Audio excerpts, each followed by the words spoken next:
So I'm gonna put that around my nostrils and around my lips.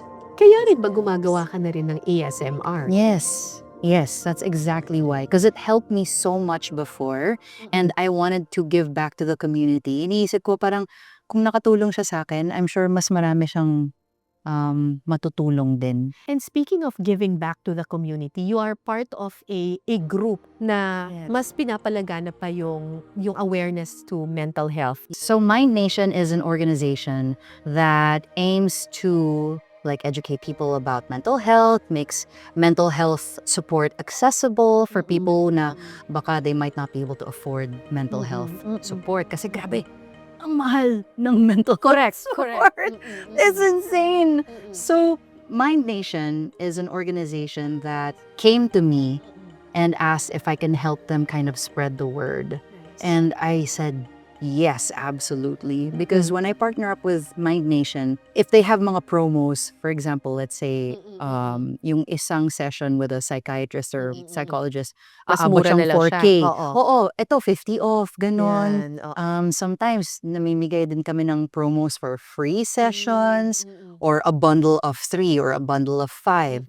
So they have psychologists, life coaches, Nice. financial coaches. At saka yung basically just knowing that there are people who are undergoing the same thing Yes. na pinagdadaanan mo Yes. is already a big thing. It's a big thing. When you posted about having bipolar 2, Mm-mm. automatically I was like, parang an electric current shot through my Oo. heart. And I was like, oh my God, Miss Cara. Oo.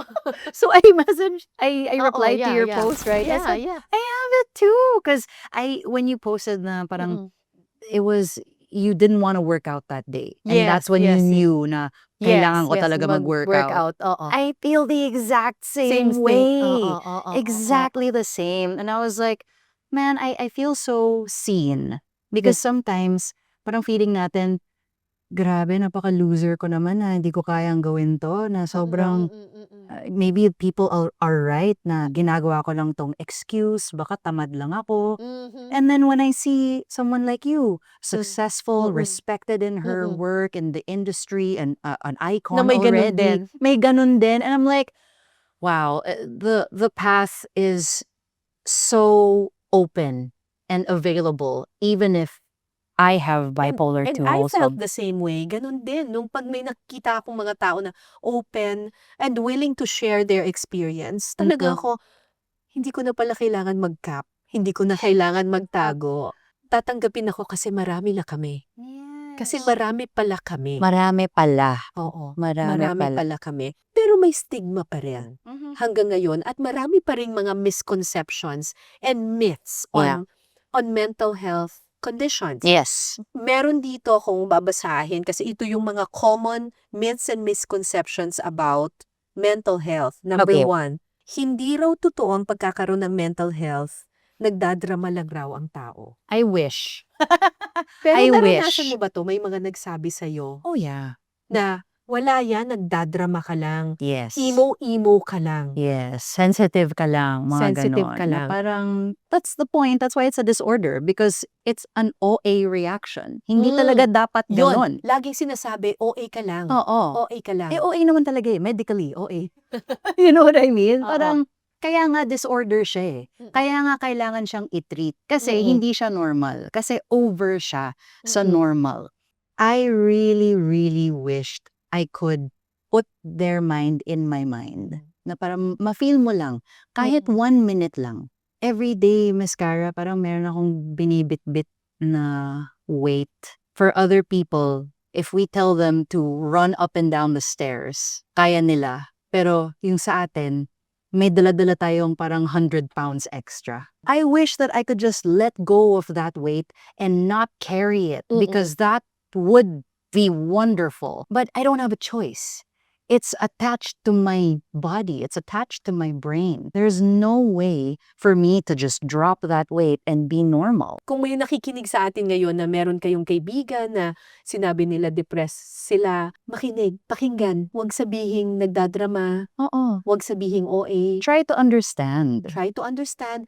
Or kung hindi mo man maintindihan, kailangan lang ng taong makikinig. Yes. Kahit na, mag-nod ka na lang, okay na yun. Parang kahit di ka magsalita, okay lang yan. Kung di ka naniniwala, edi don't. oo, Pero, pero makinig ka lang. makinig ka na lang. As in, malaking tulong na yon. Okay, next, sabi, mahina lang raw ang loob ng mga may mental health condition, kaya ganyan sila. Malakas ang loob ng mga may mental health condition. Simply because kailangan nating lahat maging normal. It takes so much effort to be at a baseline level. At saka may ibang mental health conditions na triggered din ng iba't ibang factors like, di ba, life experiences, poverty, yeah. di ba, Yes. problema, abuse, Yes. di ba? Okay, number 3, pangmayaman lang daw ang sakit na ito. I think that is dangerous thinking. Yes. Kasi it is not true. Yeah. Walang pinipili ang mental health condition. Totoo. There are mental health conditions nga, diba? Like you said, na they get triggered by poverty. Correct. Diba? You Correct. get depressed Correct. because you don't Yes. have enough money to feed your Yes. family or Yes. whatever. Or an accident happens and then you are left unable to pay for your bills. Mga ganun. Parang that does not happen to the rich only. Correct. It happens to anyone, walang pinipili, it's random, it happens. So to think na pangmayaman lang yung mental health condition limits the people who are not, yung mga hindi mga mayaman, na parang so ano, ibig sabihin, bawal sila mag-seek ng help, ng ganon. At dangerous yun. Very. At actually, yan yung isa sa mga problema ngayon. Ako, may ginawa akong documentary. Ang title ay Bilanggo ng Isipan. Ba't ka daw nila kinadena, Teng? Bakit daw? Ganyan. Ganyan.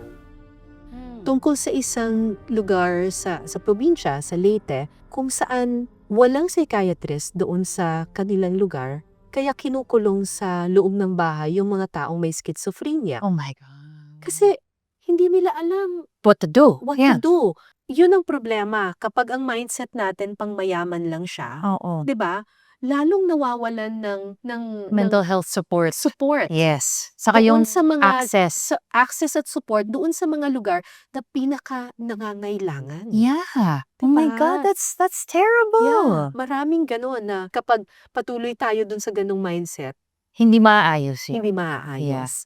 Masama raw ang gamot para sa mental health. I completely disagree. Kung may sakit ka sa katawan or kunwari napilay ka, pupunta ka sa doktor para ipatingin yung paa mo or whatever. Ganon din dapat dito. Kasi Correct. organ pa rin to eh. Mm-mm. Your brain is still part of your body. Yeah. Kaya pa rin niyang mag-breakdown. Kaya pa rin niyang magkaroon ng disorders or imbalances. The same way, yung kidneys natin nagbe-breakdown. This is not impervious to sickness or disease. When we feel so depressed, our whole bodies get affected. Yes. We can't eat, we can't sleep, we can't get up. It's also very physical. Yeah. And that's where the meds come in. Ikaw ay diagnosed bipolar 2 disorder. Yes. Okay, pero ikaw rin ay merong ADHD? Yes, I was just diagnosed today. Today? Ngayong araw talaga. Today! I saw my psychiatrist earlier kasi I was telling her about parang I think I'm having trouble with this and that and that. I told her everything. Basically, how yung work process ko, how I am so forgetful with details. If it's not written down, I will completely forget it. If you give me 3 things to do, 1, 2, 3, I will do 3 and I will forget about the other 2 kasi you told me about 3. Parang ganon. So I need so much help around that. So, hirap ka mag-focus. Hirap na hirap. Yung ADHD po ay Attention Deficit Hyperactive Hyperactivity Disorder. Disorder. Yeah. So, you are hyper, tapos may attention deficit pa. Ibig sabihin, hindi ka makafocus. Yes. Yeah. But Okay. I'm not super on the hyper side. I'm more inattentive ADHD. Yung So, attention deficit. yeah. Ibig sabihin, hindi ka makafocus. Trouble focusing, trouble starting tasks. So, anong ginagawa mo para maka-cope ka with your ADHD? Oh my gosh. Apparently, parang all this time, I thought this is how everyone lived.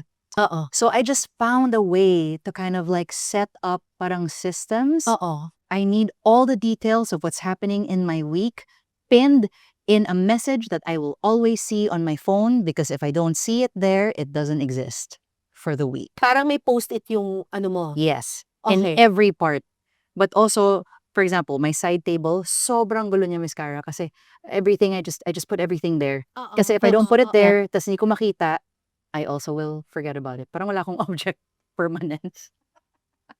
Okay, okay. So, sobrang kalat lang talaga. And I thought na parang, my God, this is how everybody So, sobrang lives. marami kang mga organizer, ganyan. Yeah, but I never use it. So I'll buy I'll buy a planner. I'll use it for like the first few months. Tapos when I forget it na. Please say hi! Hi, Miss Cara! Hello, everyone! Kaya kailangan modulate kasi Inka. Parang AI yung nagboboses. Ang ganda ng boses. Yung pala, Inka Thank you! Yes. Such a pleasure. Napansin ko kasi pinapanood ko yung mga videos mo, kapag nagvo-voice over ka, napapansin ko, meron kang katabi, tapos sasabihin sa'yo, okay, ito lang ang babasahin natin itong paragraph lang na to. Tapos ikaw, babasahin mo ng babasahin that paragraph, tapos biglang iko-cue ka na gano'n, tapos magbabasa ka na, pagkatas mo magbasa, iko-cross out mo yon, Yeah. tapos, okay, next paragraph, ito lang ako. And then Tapos I'll circle it, I'll Isi-circle highlight mo, it. oo, tapos babasahin mo ng ulit-ulit, tapos, Yeah. parang sabi ko, parang robot. And I'll kailangan put mo- my finger there Correct, para hindi nakaganon mawala. ka. Oo, tsaka meron kang kino-cross out mo isa-isa. Kasi that's what I need to focus on that. Kasi kapag hindi mo kin-cross out na gano'n, Mawawala ako. hindi mo alam kung nasaan ka na. I will get lost. So I need to ilang paragraph lang yun I don't know why. Tapos madadapa ako. Like, I'll know parang, okay, ito pala. Pero, nagkamali na ako. Hindi na ako makafocus. Kasi, I already made a mistake. May anxiety na ako. Tuloy-tuloy na yung bulol. Oh, it's bad. So, Why? I've set up all of these parang safety nets for me. Oo. Para kung naka-blinders na yung horses, diba yung ganyan. Like that. Oo. So, I need that to function. So, paano kapag biglang may unexpected na nangyari? I trained myself to really just like, that's why I have earplugs. Nag-post ka ng video doon sa GMA Gala, tapos nagkaroon ng technical problem. You may now take your seats.